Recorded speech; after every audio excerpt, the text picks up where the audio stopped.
नमस्कार, झारखंड समाचार में आप सबका स्वागत है। आइए जानते हैं सुबह से लेकर शाम तक की तमाम बड़ी खबरों को। इससे पहले चैनल को सब्सक्राइब नहीं किया है तो प्लीज चैनल को सब्सक्राइब कर बेल आइकन को प्रेस कर दीजिए ताकि खबरों का अपडेट आपको मिलता रहे।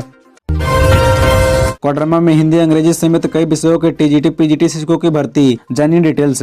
दरअसल आपको बता दें कि झारखंड एजुकेशन प्रोजेक्ट कोडरमा ने संविदा पर टीजीटी पीजीटी शिक्षकों के लिए योग्य व इच्छुक अभ्यर्थियों से आवेदन आमंत्रित किए हैं। इस संबंध में कोडरमा जिला प्रशासन की वेबसाइट kodarma.nic.in पर 16 मार्च 2023 को भर्ती नोटिफिकेशन जारी किया गया है। झारखंड टीजीटी पीजीटी भर्ती के लिए आवेदन ऑफलाइन लिए जाएंगे। भर्ती नोटिफिकेशन पर दी गई सूचना के अनुसार ऑफलाइन आवेदन 15 मार्च 2023 से 15 अप्रैल 2023 तक स्वीकार किए जाएंगे। झारखंड टीजीटी पीजीटी भर्ती में हिंदी अंग्रेजी और विज्ञान विषयों समेत कई विषयों पर योग्य अभ्यर्थियों का चयन किया जाना है। अभ्यर्थियों को सलाह है कि आवेदन योग्यता, आयु सीमा, नियुक्ति व अवधि व चयन प्रक्रिया की विस्तृत जानकारी के पूरा भर्ती विज्ञापन जरूर देखें। बता दें कि टीजीटी पदों के लिए संबंधित विषय में स्नातक डिग्री और बीएड होना जरूरी है, जबकि पीजीटी पदों के लिए संबंधित विषय में पारास्नातक डिग्री के साथ बीएड होना जरूरी है।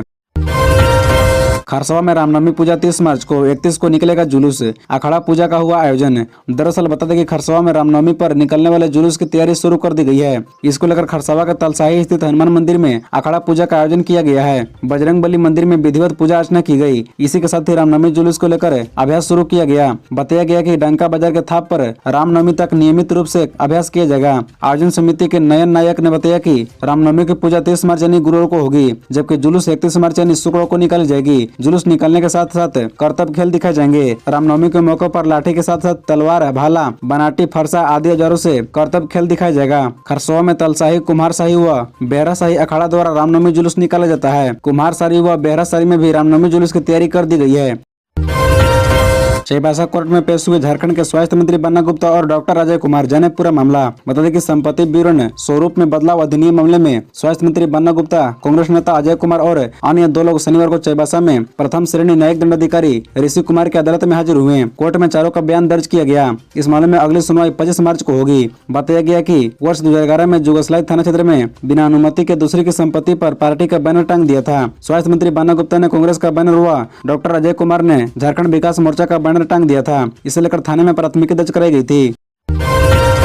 नक्सली गतिविधियां, अंधविश्वास, नशा व अज्ञानता के कारण टोटो पिछड़ा, बोले एसडीपीओ। बता दें कि पश्चिमी सिंहभूम जिले के टोटो थाना में मानके मुंडा की मासिक बैठक थाना प्रभारी सोगम मुर्मू की अध्यक्षता में हुई। इसमें Jagannathpur SDPO, Ikod, Dungdung BDO Anupriya, DALSA के सदस्य, पंचायत प्रतिनिधि व समाजसेवी शामिल हुए। टोटो प्रखंड में नक्सली गतिविधियां, नशा पान, सड़क सुरक्षा, अंधविश्वास, विकास योजनाओं सहित विभिन्न बिंदुओं पर चर्चा हुई। एसडीपीओ ने कहा कि लोग जागरूक होंगे तभी विकास योजना का लाभ उठा सकेंगे। सड़क दुर्घटना में रोज कई लोग जान गंवा रहे हैं। थोड़ी सी सावधानी व यातायात नियमों का पालन से दुर्घटना रोकी जा सकती है। नक्सली गतिविधियां, अंधविश्वास, नशापान व अज्ञानता के कारण क्षेत्र का विकास नहीं हो पा रहा है। उन्होंने कहा कि सरकार की आत्मसमर्पण नीति का लाभ उठाकर नक्सली मुख्य धारा में लौटे।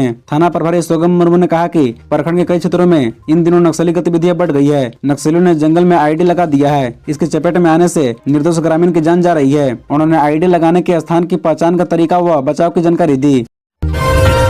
भाजपा विधायकों ने की राजीव रुनेका को बर्खास्त करने की मांग, जमकर लगाया सरकार विरोधी नारे। बता दें कि भाजपा विधायकों ने शनिवार को आईएएस राजीव रुनेका को बर्खास्त करने और हेमंत सरकार के कार्यकाल में भ्रष्टाचार की सीबीआई जांच की मांग की। भाजपा विधायक तख्तियां लेकर विधानसभा के मुख्य द्वार पर धरना प्रदर्शन किया और सरकार विरोधी नारेबाजी की। विधायक बिरंची नारायण ने कहा कि जब राजीव रुनेका पर आरोप लगा तो सरकार ने उन्हें तबादला कर दिया। ये सजा नहीं है। सरकार अगर उन पर सही तरीके से कार्रवाई करती तो उन्हें बर्खास्त करती। विधायक पुष्पा देवी ने विधानसभा के मुख्य द्वार पर अपने विधानसभा क्षेत्र छतरपुर के 4 प्रखंडों नोडिया बाजार, पांडवा, पाटन और छतरपुर में चिकित्सकों की नियुक्ति की मांग को लेकर धरना दिया। साथ ही बता दें कि भाजपा विधायक कुशवाहा शशिभूषण मेहता पहली पाली में मुंह पर पट्टी बांधकर सदन पहुंचे थे। शुक्रवार को श्री मेहता को अनुदान मांग पर चर्चा के दौरान बोलने का समय नहीं मिल पाया था। 2024 चुनाव पर सीएम हेमंत सोरेन बोले, हम इतने कमजोर नहीं कि एनडीए का सपना पूरा हो, केंद्र पर सदा निशाना। बता दें कि वर्ष 2024 के चुनाव की बात आएगी तो झारखंड में हम इतने कमजोर नहीं है कि यहाँ एनडीए का सपना पूरा हो सके। पूरी मुस्तैदी से हम चुनाव लड़ेंगे। हेमंत सरकार भी 5 वर्षों का कार्यकाल पूरा करेगी। वहीं उन्होंने कहा कि देश में एकजुटता के लिए गठबंधन को लंबी छलांग लगानी है तो 2 कदम पीछे हटना ही होगा। देश में विपक्ष को एकजुट करना ही चाहिए। उक्त बातें मुख्यमंत्री हेमंत सोरेन ने एक निजी चैनल के कार्यक्रम में कही। एक सवाल के जवाब में सीएम ने कहा कि संघीय ढांचा एक कहावत भर गया है। जीएसटी लगाकर राज्य सरकारों को हाथ पैर बांध दिए गए हैं। राज्य अपना रिसोर्स जनरेट नहीं कर पा रही है। झारखंड को प्रति वर्ष 5,000 करोड़ रुपए का नुकसान हो रहा है। जहां तक केंद्रीय योजनाओं की बात है तो केंद्र योजना थोप देती है, लेकिन गुजरात का मॉडल झारखंड में कैसे चलेगा? दो राज्यों की परिस्थितियां अलग अलग है। जीएसटी काउंसिल की बैठक में भी वे अपने मन मुताबिक फैसला लेते हैं। संघवाद की परिभाषा अलग होती जा रही है। उन्होंने कहा कि वे न तो काम करने देते हैं और न ही काम करते हैं।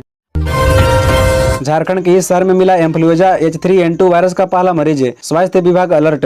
बता दें कि झारखंड में H3N2 वायरस ने दस्तक दे दी है। पहला मामला जमशेदपुर में मिला है। इसकी पुष्टि सिविल सर्जन डॉक्टर जुझार माझी ने की है। रिपोर्ट आने के बाद मरीज को TMH के आइसोलेशन वार्ड में भर्ती कराया गया है। इस केस के सामने आने के बाद स्वास्थ्य विभाग अलर्ट मोड में है। सभी अस्पतालों को अलर्ट जारी कर एहतियात बरतने को निर्देश दिया गया है। सिविल सर्जन जुझार माझी ने बताया कि संभावित लक्षण वाले अब तक 22 मरीजों के सैंपल जांच के लिए माइक्रोवायरोलॉजी डिपार्टमेंट को भेजा गया था, जिसमें एक महिला मरीज में उक्त वायरस की पुष्टि हुई है। महिला की उम्र 68 वर्ष है। महिला साक्षी की रहने वाली है। उन्होंने बताया कि उक्त मरीज को TMH में अलग बने आइसोलेशन वार्ड में रखकर उनका इलाज किया जा रहा है। वहीं अन्य मरीज को संभावित एहतियात बरतने का निर्देश दिया गया है। स्वास्थ्य विभाग फिलहाल महिला की ट्रेवलिंग हिस्ट्री जानने का प्रयास कर रही है। बता दें कि वायरस को लेकर पहले ही राज्य सरकार द्वारा एडवाइजरी जारी किया जा चुका है।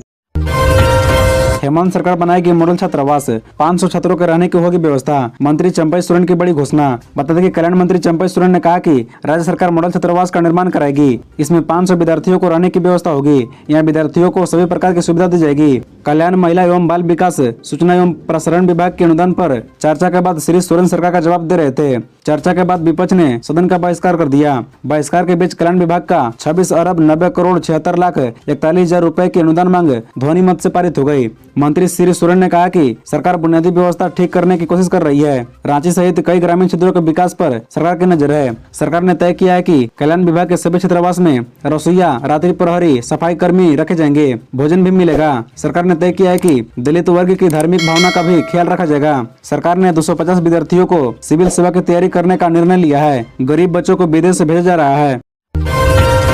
नियोजन नीति के विरोध में 20 मार्च को सीएम आवास का घेराव करेंगे छात्र, निकालेंगे अधिकार मार्च।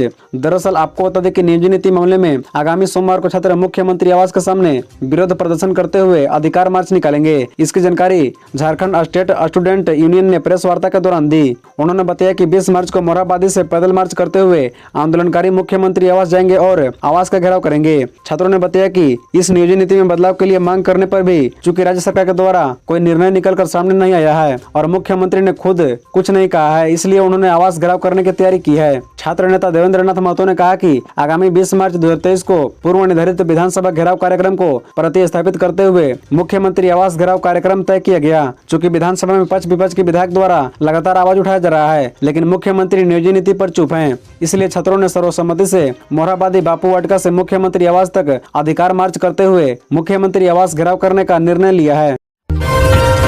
मुख्यमंत्री हेमंत सोरेन ने कहा, हम कागजों पर नहीं धरातल पर योजनाओं को उतारने में रखते हैं विश्वास। बता दें कि मुख्यमंत्री हेमंत सोरेन ने कहा कि पूर्ववर्ती सरकारों ने कार्य योजनाएं सिर्फ कागजों पर ही बनाई, परंतु इनकी सरकार ने योजना को धरातल पर उतारा। सरकार पानी, बिजली, सड़क सहित अन्य आधारभूत संरचनाओं के विकास के लिए तेजी से काम कर रही है। अब रात में भी सुदूरवर्ती क्षेत्रों में बिजली रहती है। सरकार गठन के बाद से ही हमने बेसिक रूट को मजबूत करने की कवायद शुरू कर दी है। जिस गति से हमारी सरकार विकास के आयाम को बढ़ा रही है, अगर इसी गति से विकास कार्य होते रहेंगे तो वह दिन दूर नहीं जब एक झारखंडवासी गौरवान्वित महसूस करेगा। मुख्यमंत्री ने कहा कि हमारी सरकार ने नक्सल प्रभावित क्षेत्रों में भी कई उल्लेखनीय काम किया है। बूढ़ा पहाड़ के लोग शहर नहीं देख पाते थे और शहर के लोग बूढ़ा पहाड़ जाने का साहस नहीं जुटा पाते थे। हमारी सरकार ने उस स्थिति को बदल कर दिखाया है। खबरों से जुड़े रहने के लिए चैनल को सब्सक्राइब, वीडियो को लाइक एवं एक दूसरे से शेयर जरूर करें। धन्यवाद।